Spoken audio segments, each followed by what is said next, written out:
Hey boys and girls, welcome back. It's me, Keith the Misprint Guy, and welcome to week 45, in which I share with you all kinds of strange and unusual cards from a game called Magic the Gathering. Misprints, test prints, if there's something downright weird with it, I want to share it with you. So now what do I have for you this week? Well, a while back, one of the things that I covered were cards that are referred to as albino cards. And these cards are black and white. They look very much like newspaper print. And this is an Hog from Antiquities. That's just fine, but the front is all black and white.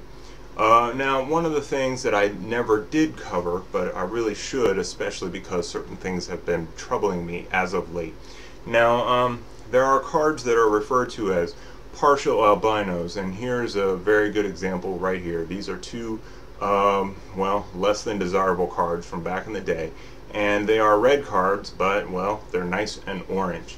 So these cards, like I said, these are referred to as partial albinos, in which, there's color to these cards. It's not black and white like newspaper print, but it obviously has something wrong with it. I mean, if you are even a newer player, you'd be like, why is this card orange?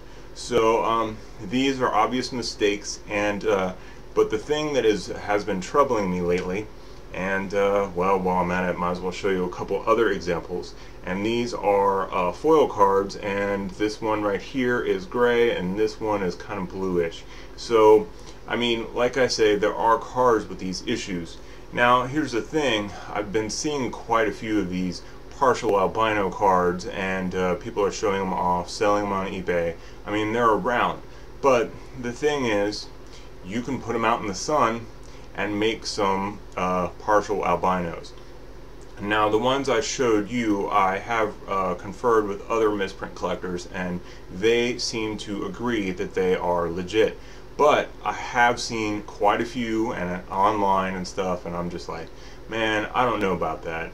And one of the things that can lend to some credence to actually being legit would be cards that are far less desirable and you only see one of them. But once I start seeing multiples, a playset, and they're really good cards, you show me a playset of Wastelands that look all weird and funky, I'm sorry, man, that's probably not real.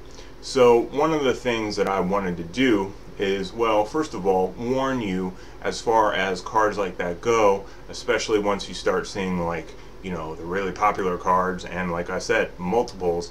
That really is something that you should be wary of. I mean, I know I've seen some cards, I'm not going to mention specifics because I don't want anyone to get pissy, but you just have to use your head here. But one of the things is, I mean, I've seen some that are questionable, some that I think are legit, and some people even say, oh, those were left out in the sun. But it's high time that we actually kind of really do a good job in covering that and what makes it fake. So what I plan on doing is leaving some out in the sun. In fact, I've already put some outside. I'm doing this in two different places. One is the back of my car, under, like, that back dash part, and another is on a windowsill. So I'm going to have one that's going to kind of fluctuate in temperature and one that'll be a little bit more controlled.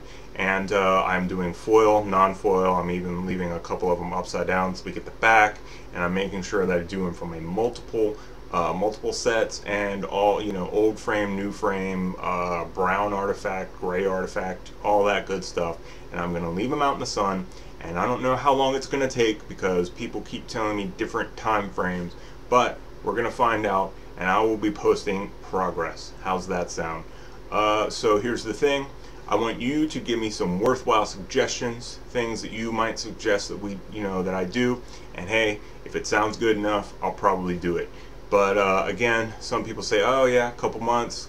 I mean, I've even heard up to a year. I don't know, but I will be giving you a progress report, because here's the thing. With the exception of some of the foils, especially the non-foil cards, I have regular versions, sitting in the closet in my complete sets and all that crap. So once I start putting, like, I don't know, I have an unlimited Earthbind. Once that thing goes from red to pink, I'll at least have a regular unlimited Earthbind, and we can put them side by side, all that good stuff, and I can share with you as things change. So this is something that I'm doing, and I'm also, posting them on Facebook and that kind of thing. So yeah, if you have a suggestion I'm all ears. If it's good, I'm going to go with it. But that is one thing that I wanted to cover, is that there are, that there are real albino cards, and they look like this, and I covered them a while back. And then yes, there are some partial albinos cards with funky colors, and in some cases, yeah, they are legitimate. But more and more people are like, oh, misprints, that's big business. I mean, I truly remember when nobody really cared, and people were like, why do you collect misprints? What the hell's wrong with you? And now that it's big business, I mean, why not take a playset of cards? And I mean, people augment their cards, change their cards in many different ways, but people are trying to pass off things that are not legitimate. And hey, we've seen fake power for years, but now I'm starting to see fake misprints. So this is one of the things that I want to cover, warn you about, and give you progress. Alright? So again, questions, comments, concerns, and in this case especially suggestions, send them my way. Alright? And otherwise, feel free to subscribe and shoot me an email if you have some questions as well. Alright? So I will see you soon, and I will keep you updated. So take care.